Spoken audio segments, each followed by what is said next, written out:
So I wanted to talk a little bit about our medium-term income fund and talk about how that's a shelter from volatility.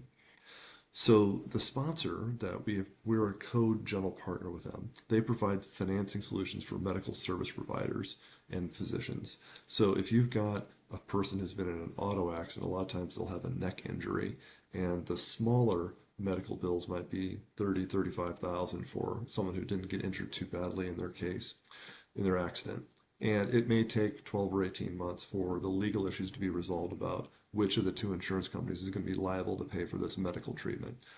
For a smaller file like that, it's not worth it for the hospital or the clinic or the doctor to fight with the insurance companies and do all the ongoing paperwork.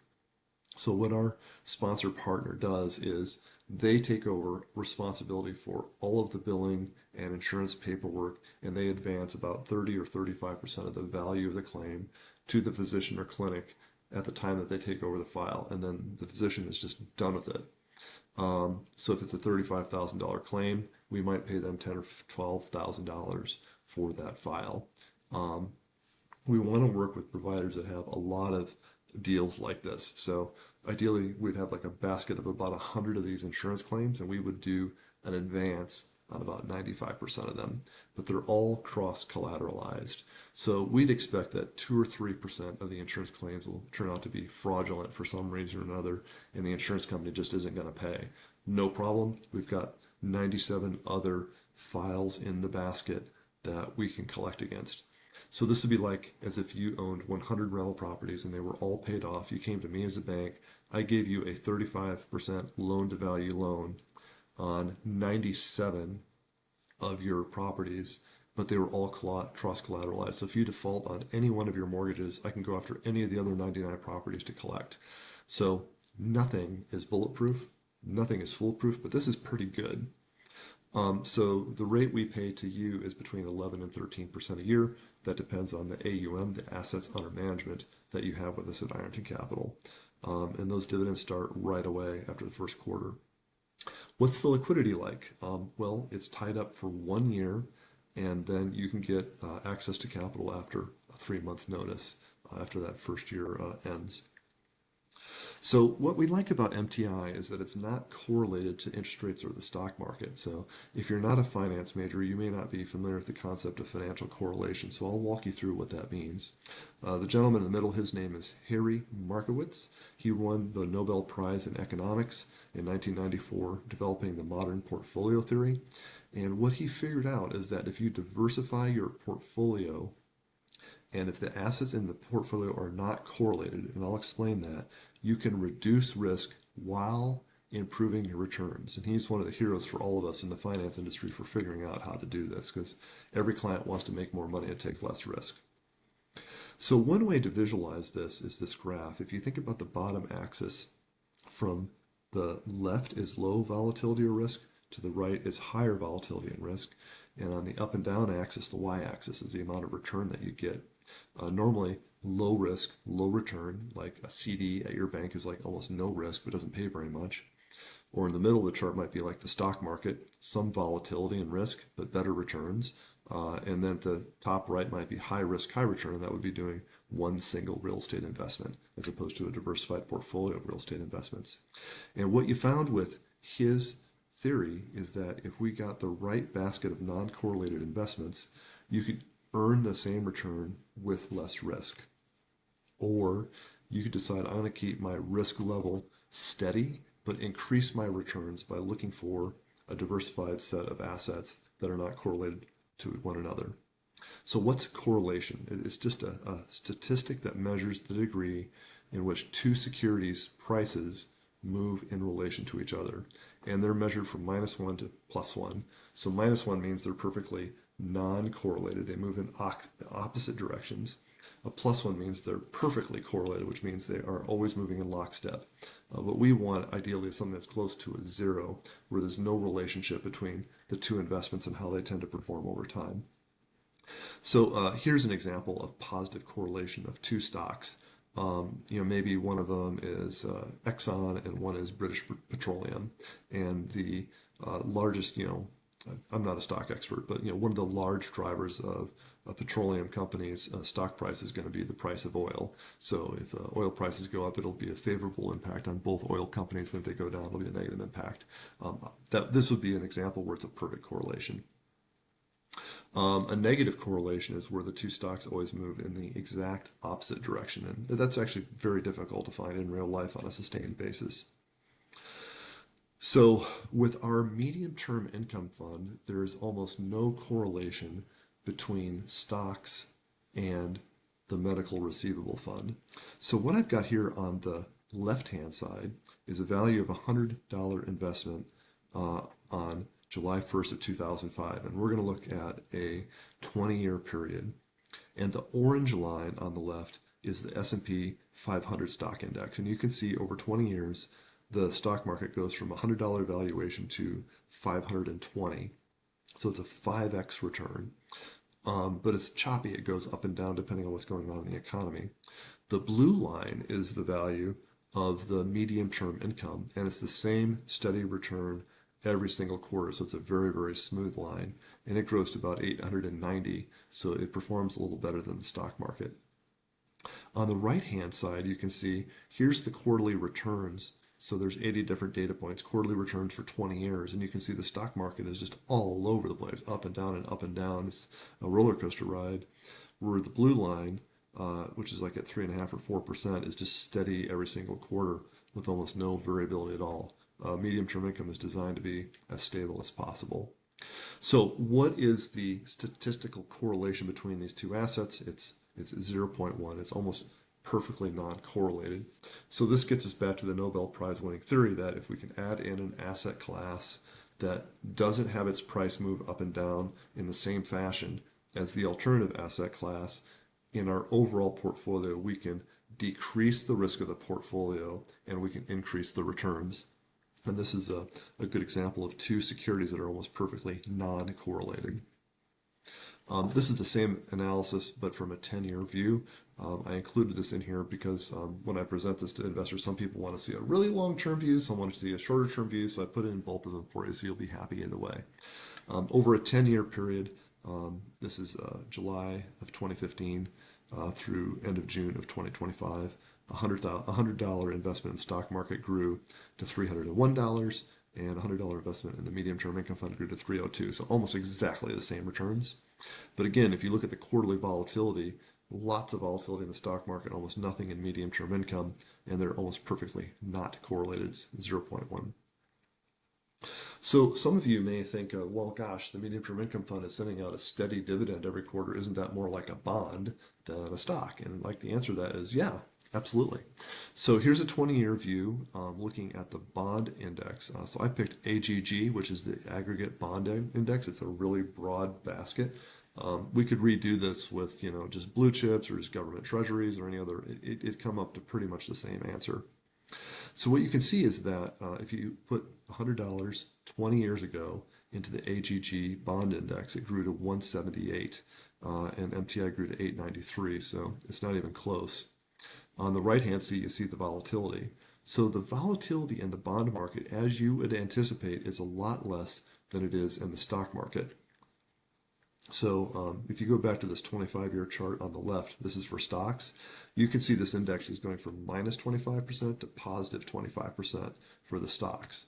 If you look at the same chart for bonds, it's going from minus 8% to plus 10%. So bonds have a lot less volatility, which is one measure of risk, in exchange for they have lower returns. What's great about MTI is that it has very, very steady returns, and there's no price volatility to it. So there's no correlation between the bond market long-term and MTI. So that's one more reason why it'd be a nice addition to your stock market portfolio or your overall investing portfolio. So what does it mean to be non-correlated? That means that either one of the investments just doesn't change very much or doesn't change at all in value, or when one goes up, the other one goes down. So here's an example showing this. So maybe you have one company that makes raincoats and other rain protection equipment, and the other company sells sunscreen. That'd be two companies that probably would have their stock price not be correlated very well. So you say that's fantastic. I'd love to add some diversification to my portfolio, but my God, there are so many different asset classes I could pick from. Real estate and high yield bonds and large cap equities and small cap equities and international bonds. And I could buy platinum futures or pork bellies. So this chart shows you which asset class had the highest return in any given year. And you can see like it's just, it's overwhelming to try to figure out. A lot of financial assets that may be in your portfolio today likely have a lot of correlation between them, which means that they're limited in their power of diversification.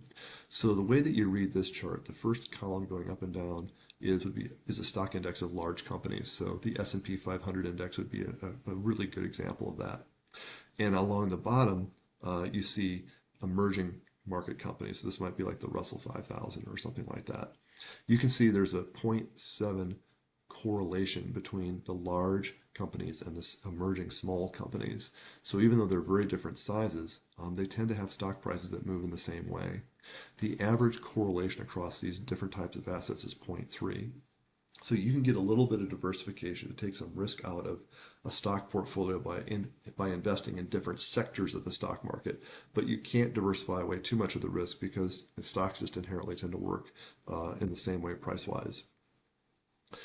So what do you do to solve this? If you take a look at institutional capital, so that would be like a retirement portfolio for a large company or a pension fund, you can see that on average of the 135 trillion of assets these guys are responsible for managing, about 19% has been allocated to private equity, people like Ironton Capital, because our investments tend to be not correlated to the public markets. If you take a look at private wealth, so this would just be, millionaires and billionaires with large investments, they're about the same amount of money, 150 trillion, and they've got some money invested in alternative categories like us as well. Why is it so much less? Well, it's historically been underexposed to alternatives like Ironton compared to institutional investors for a couple of reasons. You may not know about it. The minimum investment might be very high. One of our favorite investments that we like to work with, for example, is Hill Point, and their minimum investment is $3 million, which blocks it out for any small investor.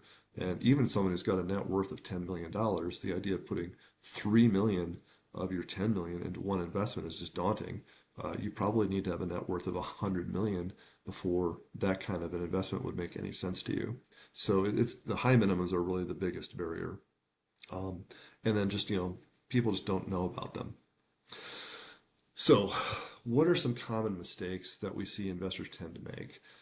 Jumping between asset classes, trying to time the market is the classic number one problem. Over concentrating in a single asset class, having all of your money in stocks and thinking that, well, some's international, some's big stocks, some small stocks, that's diversification. It helps, but it's not enough. Not diversifying across geographies or strategies or sectors. Not having a clear overarching investment strategy and making sure that all the individual decisions that you make are coherent and consistent with that strategy. Making investments because you can, not because they're necessarily right. And then, of course, under allocating to private assets, which tend to be not correlated like we've talked about. So here we took a look at different private equity investments and how they tend to be correlated to some of the larger choices that people tend to make. And you can see there's large company stocks, government bonds. Those are the common ones most people use. Commodities are kind of neutral. And then on the other side here is what you see for private equity like us. We're not venture capital, we're private real estate and private infrastructure. And you can see there's an awful lot of diversification by bringing on investments like this. Earlier we talked about how our medium-term income fund is pretty much not correlated to large stocks and bonds, 0.01, 0.02. So excellent from a diversification standpoint. So if you look at private equity, how does it perform over the long haul from a return standpoint? So if you take a look at the heavy dark blue lines, that's global private equity net, IRR is internal rate of return, and the blue is the global stock market. And you can see that private equity has outperformed the stock market indexes 5 years, 35 years, and everything in between. And it's also, very stable relative to the stock market. So how can someone like you, as a high net worth household, implement some of these institutional best practices. Our medium-term income fund is a building block to help you solve a lot of the challenges that you've got. Earlier, I was talking about mistakes that we tend to see people make, and Ironton Capital can help you and your family address a lot of problems. We can help you diversify your risk exposure across less correlated investments. We can reduce your concentration, how much of your portfolio is in the public market. We have a lot of experience that we can bring to help you make good choices. We can try to find investments that offer liquidity regardless of asset class. MTI's got pretty good liquidity, and you get access to private investments through a creative investment structure. So for example, earlier I was talking about Hill Point is one of our favorite investments. It's a $3 million minimum. By bundling over 100 of your investments together, like so I might have 100 investors in a fund. If you each have 30,000 each, collectively I've got 3 million, and I can make that investment in Hill Point on your behalf.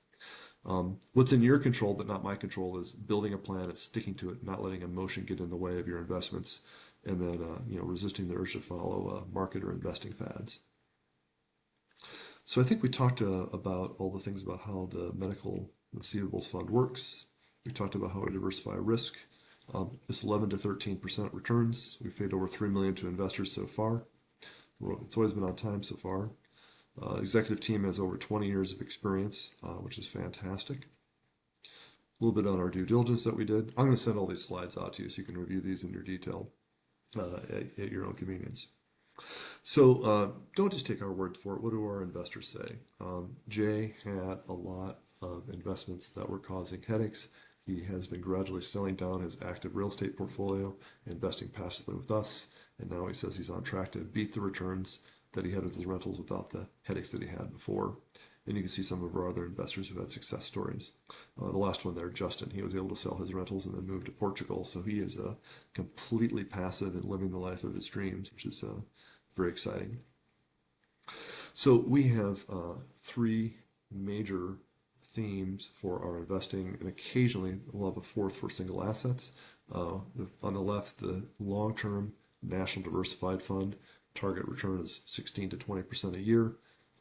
Not any liquidity, diversified portfolio of real estate investing. So for long haul growth, that's a great choice. If you do need short term, we didn't talk about that today. We have a short term fund that pays about 8%, and it's got great liquidity. You just need 30 days notice to get out of it. In the medium term, that's the medical receivables that we talked about. That's got the great diversification to your overall portfolio while paying between 11 and 13%. For a lot of you, that is going to be a large building block for getting quarterly income on a recurring basis.